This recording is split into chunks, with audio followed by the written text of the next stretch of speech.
Hello guys, how's it going? E aí galera, tudo beleza?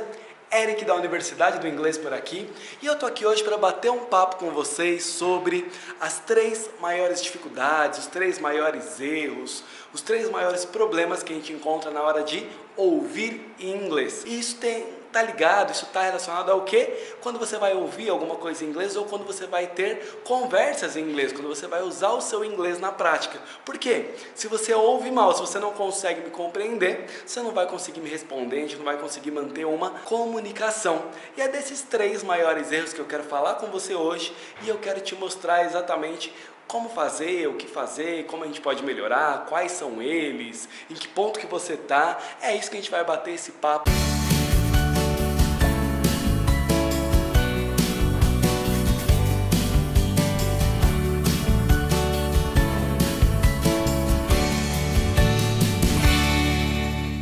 Então, o grande desafio é que se eu tenho um problema de audição, um problema de compreensão no inglês, eu não vou conseguir nem entender alguma coisa, uma palestra, uma série, um filme, uma música, nada do que eu estiver ouvindo em inglês eu vou conseguir compreender.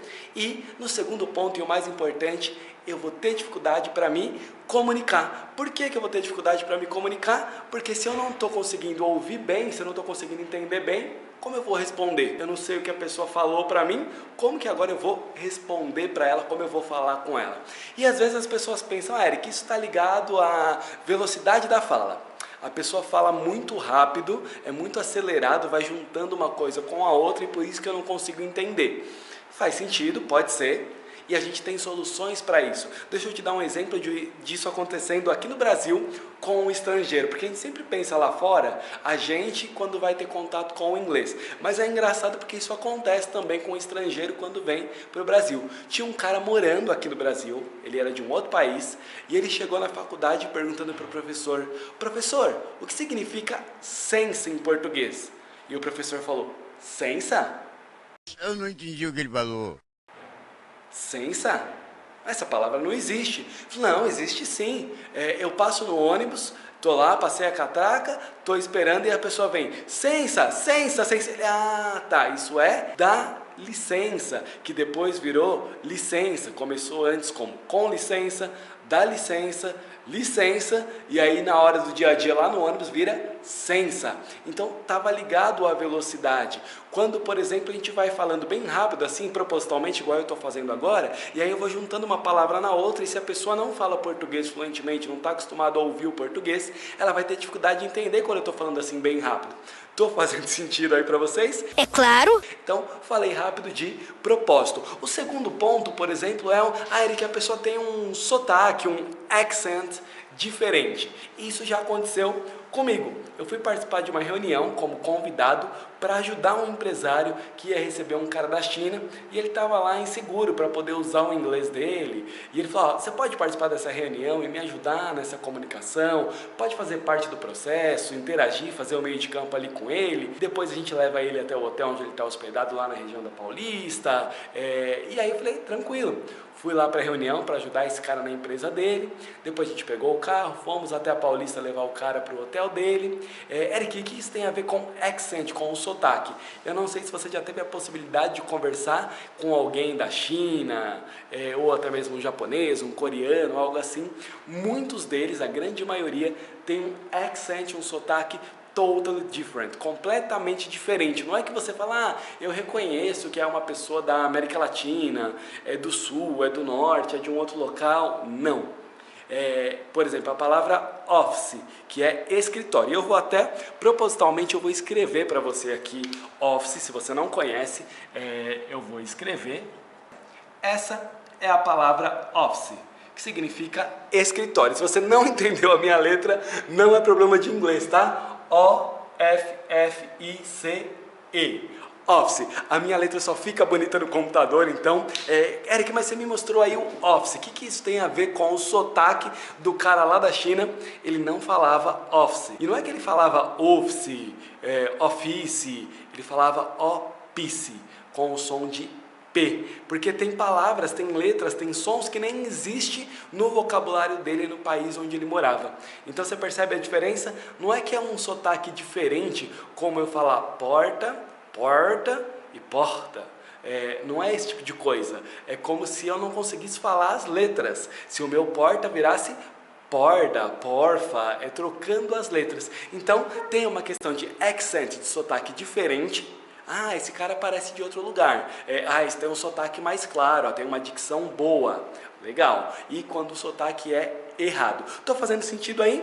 E o terceiro ponto ainda não são os 3 principais erros, mas tem gente que fala, é uma questão de vocabulário. Então tem essa questão do sotaque que a gente viu aqui, a gente tem a questão da velocidade, que eu dei o exemplo para você antes, e tem a questão do vocabulário. Se eu falar com você sobre termos médicos, e você não for da área de medicina ou da área de enfermagem, nada parecido com isso, probably you will have difficulty. Você vai ter dificuldade. It's going to be hard for you. Vai ser difícil para você. Even in Portuguese and even more in English. Mesmo em português ou ainda mais no inglês. Por quê? Porque é uma área que não é da nossa atuação. Se eu pegar, eu tenho uma pessoa aqui que fala inglês, várias pessoas aqui que falam inglês, mas eu tenho uma pessoa aqui que fala inglês fluentemente, já viajou para fora, já falou com um artista americano, já fez viagens tanto para os Estados Unidos como para outros lugares do mundo e tem apenas 18 anos. O maluco é brabo. Aprendeu a falar inglês com o mesmo método que eu, mas se eu falar com ela sobre bolsa de valores, essa pessoa não vai entender, porque é um vocabulário que não faz parte da vida dela, nem no português, nem no inglês. Tamo junto até aqui? Então, às vezes, tem esses pontos que são os mais comuns. Eric, é um assunto que eu não conheço, é um sotaque muito difícil ou uma velocidade muito rápida. Isso provavelmente você já ouviu falar. E aí eu posso te dar dicas como listen English every day, ouça inglês, né? Tenha contato com o idioma todos os dias, ouça mais inglês, mude os aplicativos do seu celular, do seu iPad, do seu computador, muda as coisas ao seu redor para o inglês. Tudo isso faz você ter mais contato e treinar o seu ouvido. São dicas comuns, mas os 3 principais erros, eles são diferentes. O primeiro é quando a gente está passively distracted, ou em português, passivamente distraído. Então, Eric, o que quer dizer esse passively distracted? É quando você está falando comigo e eu estou aqui com a minha mente viajando, eu estou pensando em outra coisa, eu estou tendo uma ideia para te responder, ou o que você falou abriu um gatilho, um looping aqui na minha mente e eu estou pensando numa ideia de outra coisa, ou eu estou fazendo uma atividade automática, por exemplo, como dirigir. Se você já dirige há bastante tempo, com certeza já aconteceu com você, de você estar fazendo um caminho que é seu caminho cotidiano, que você passa várias vezes, que você está acostumado, e aí você fala, nossa, eu não lembro nem que carro que estava, se tinha alguém atravessando, se o farol estava verde, eu não lembro de nada dos últimos 3, 4 quarteirões, dos últimos X minutos, porque sua mente estava longe, você estava viajando, aí estava pensando numa reunião, estava pensando no jantar, o que eu vou comer hoje à noite, ou onde eu vou levar minha esposa para jantar no nosso aniversário de casamento, ou você estava pensando num problema, alguma coisa que está aí te aperreando, te preocupando, te deixando encasquetado, e sua cabeça estava nessa direção, pensando num problema, pensando no jantar, pensando na reunião, então você estava passivamente distraído e aí você viajou. Esse é um dos problemas que acontecem com o inglês. A mente dela viajou numa palavra, numa frase, em algum looping que abriu aqui na mente do que ela viu antes, e agora ela viajou e quando volta, onde eu estava? O que aconteceu?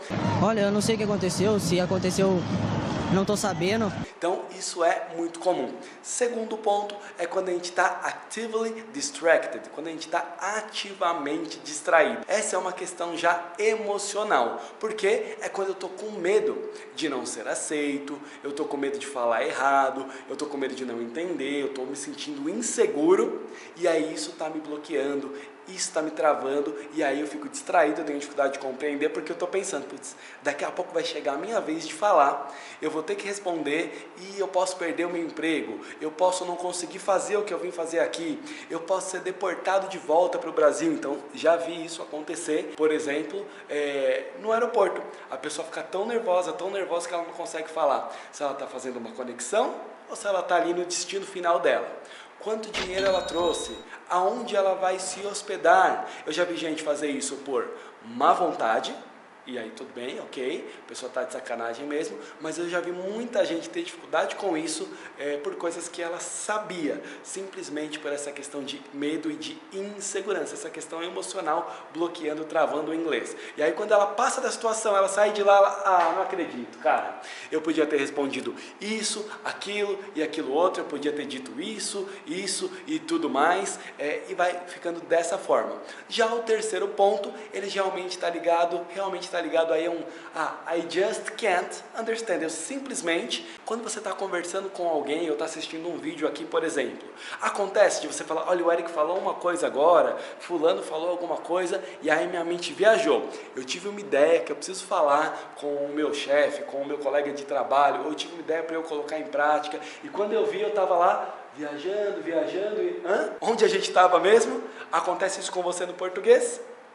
Ou acontece com você no português e você fala, nossa, eu preciso falar com uma pessoa, será que eu vou me dar bem naquela reunião? Será que eu vou conseguir explicar o meu projeto, o meu produto, o meu serviço? Será que eu vou ser aceito naquele grupo? Será que vai dar tudo certo nessa festa que eu vou conseguir me comunicar? Vai ser uma noite legal? Vai ser um evento legal? Às vezes você tem aí esses bloqueios, no português você consegue perceber se é alguma coisa que sua mente viaja, você fica divagando, pensando no problema, na reunião, no jantar, no próximo feriado, ou no caso do inglês, ou no caso dos eventos sociais. Você fica com medo de simplesmente ser travado, tanto no inglês quanto num evento social, numa reunião, alguma coisa importante. Isso acontece com você no português? Não! Se sim, tem coisas que a gente pode treinar para fazer. Então, olha, eu vou ficar prestando atenção para eu ficar atento. Por exemplo, a pessoa está falando comigo. He is speaking with me. Ele está falando comigo aqui. Eu vou me concentrar. I'm going to focus on his eyes. Eu vou me concentrar nos olhos dele. Eu vou ficar prestando atenção, não vou desviar o olhar, eu vou ficar olhando para eu não viajar, não pensar em outra coisa. Eu vou esperar, eu vou morder a minha língua, eu não vou interromper, eu vou esperar a pessoa terminar, passar toda a mensagem dela, depois eu penso no que eu quero responder. Isso são exercícios que a gente pode fazer e independe aí do português ou do inglês. Vai ajudar a gente no inglês? Vai, mas é uma coisa que a gente carrega na nossa língua mãe também, na nossa língua nativa, no português aqui no nosso caso. Eric, eu tenho esse segundo problema aí, eu fico tenso, eu fico nervoso, então eu vou fazer exercícios de programação neurolinguística, por exemplo, de visualização, onde eu me imagino maior do que as pessoas que eu vou falar, não para eu olhar assim de cima para baixo, como, eu sou o cara e o pessoal não é ninguém, não, para eu pensar no seguinte ponto, eu vou me imaginar grandão para eu não ficar com medo, para eu não ficar inseguro. Tem um exercício que é muito engraçado, que eu recomendo, eu brincava disso com os homens e falava disso com os meus alunos, falava, tá sentindo com vergonha? Tá com medo? Vai lá no espelho, tira a roupa e fica dançando, fica pulando pelado. Imagina você fazendo assim, pelado lá no seu espelho. Você vai rir, vai ser uma cena engraçada. E quando você rir de você mesmo, pronto. Você não vai se preocupar, você não vai ficar encasquetado se alguém vai rir de você ou não. Você é o primeiro a se divertir com você mesmo e aí vai ser legal, vai ficar natural. Eric, não, o meu problema está no terceiro ponto. Eu preciso de mais vocabulário. Eu preciso treinar o meu ouvido mesmo. O meu problema ele é técnico e é de inglês, não é emocional, é técnico, porque meu ouvido não está treinado para ouvir as coisas em inglês. Eu preciso de mais vocabulário, eu preciso acostumar com diferentes sotaques, os diferentes accents, como eles dizem no inglês. Eu preciso dominar essa parte da velocidade, do vocabulário, do sotaque, é isso que eu preciso trabalhar. Então, se é isso que você precisa trabalhar, se é isso que você precisa tratar, aí eu falaria com você, então, do segundo ponto, que agora são as coisas práticas para você fazer. Então, pergunta aí, respondendo para você mesmo. You are passively distracted. Você é passivamente distraído, sua mente viaja, você fica pensando em outras coisas, no que você vai responder, no que você vai falar. Você é actively distracted, você é ativamente distraído aí por insegurança, por medo, se você vai entender ou ser entendido, é isso que está te preocupando, te deixando com tanto medo que está te travando, ou é o problema de você, I just can't understand, eu simplesmente não consigo entender. Em que ponto você está? Responde aí para mim. Ponto número 1, ponto número 2 ou ponto número 3? É 1, é o 2 ou o 3? E põe aqui nos comentários desse vídeo para eu saber em que ponto você tá. Para eu saber se você tá mais nessa questão emocional, porque você trava, fica inseguro. Eric, é emocional. Eu tô no número 2, eu tô ativamente distraído. Eric, não. O meu é o número 1. A minha mente viaja, eu não consigo concentrar e quando eu vejo eu fiquei pensando numa palavra que ele falou lá atrás e eu não entendi. Ou numa resposta que eu queria dar e agora eu não sei mais onde está a conversa, onde está o assunto. Ou, não, eu estou no ponto 3, Eric. A minha questão é técnica mesmo. Eu não consigo ouvir, eu não consigo entender o vocabulário, eu não consigo entender a pronúncia. Se você fala comigo, eu entendo. Mas se outra pessoa fala comigo com accent, com sotaque diferente, eu já não entendo. Então, escreve aqui para mim nos comentários para eu saber em que ponto você está, porque aí eu consigo te conhecer melhor e isso me ajuda também para eu saber o tipo de conteúdo, o tipo de coisa que é legal para eu trazer aqui no canal para vocês, porque é para vocês que eu tô aqui falando, é para vocês que eu tô gravando, é para vocês que eu vou buscar o conteúdo para trazer informação, para trazer solução. E eu tava dando para vocês aí a solução para quem tá então no terceiro ponto. Falar, Eric, o meu problema ele é técnico e relacionado ao inglês. Eu preciso melhorar o meu listening, o meu ouvido. Então você precisa de um contato diário com o idioma. Se você quer falar inglês rápido. Se você falar, não, Eric, eu quero falar inglês um dia, eu não tenho pressa, um dia eu vou dominar isso, tudo bem. Mas se você precisa falar inglês e precisa falar inglês rápido, você precisa ter contato com o idioma todos os dias. Por quê? A gente ouve português o dia todo. É na TV, é no rádio, é nas conversas, mas a gente ouve pouco inglês. A não ser que você goste de música em inglês, que você assista coisas só legendadas, ainda assim o restante da vida está rolando em português. Então é importante que você ativamente tenha esse contato com o idioma, que você ouça em inglês todos os dias. É importante que a gente fale em inglês todos os dias, porque no começo o nosso aparelho fonador, a nossa boca, o nosso nariz, a parte por onde passa o ar aqui não está preparado, não está treinado. Mas eu vou falando e falando, isso vai construindo tanto a parte técnica quanto a minha confiança, para não ficar aquela pessoa que, eu entendo bem inglês, mas na hora de falar, não, sai de perto, não é comigo. Então é importante que a gente fale inglês todos os dias também, ok? Eric, como eu posso treinar? O que eu posso usar para eu entender melhor os nativos? Essa questão aí dos diferentes accents, da velocidade de fala. Então a gente vai usar o quê?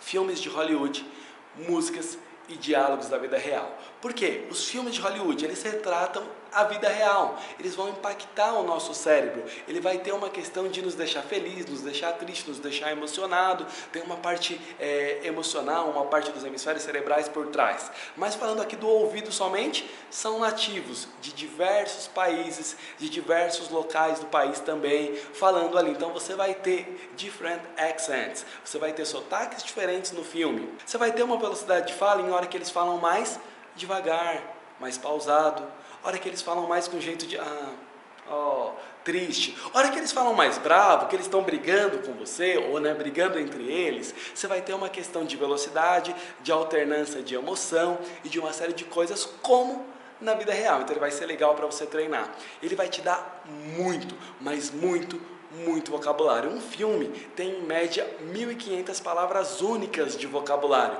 Se a gente fosse contar palavras repetidas, 9, 10 mil palavras de vocabulário num filme. Quando a gente separa somente as palavras únicas, 1.500 palavras de vocabulário. Uau! É vocabulário suficiente para você trabalhar, para você viajar, para você se comunicar em inglês, para você participar de um treinamento, de um curso, de uma palestra, para você usar o seu inglês lá na vida real. E quem diz isso é o governo dos Estados Unidos, o governo da Inglaterra, porque essa é a pontuação suficiente para você ter um vocabulário, uma nota de 600, 700 pontos no TOEIC, que te permite fazer tudo isso. Trabalhar, viajar, até morar num país de língua inglesa. Tamo junto até aqui? Eric, por que as músicas? As músicas é hora da gente relaxar, mas relaxar em contato com o idioma. E a música ela tem o poder de impregnar. A música pode fazer por você em dias o que o ensino tradicional às vezes não consegue fazer em anos. Se eu perguntar pra você aí qual é a música do Big Mac, muito provavelmente você vai cantar pra mim: 2 hambúrgueres, alface, queijo, molho especial, cebola e picles num pão com gergelim.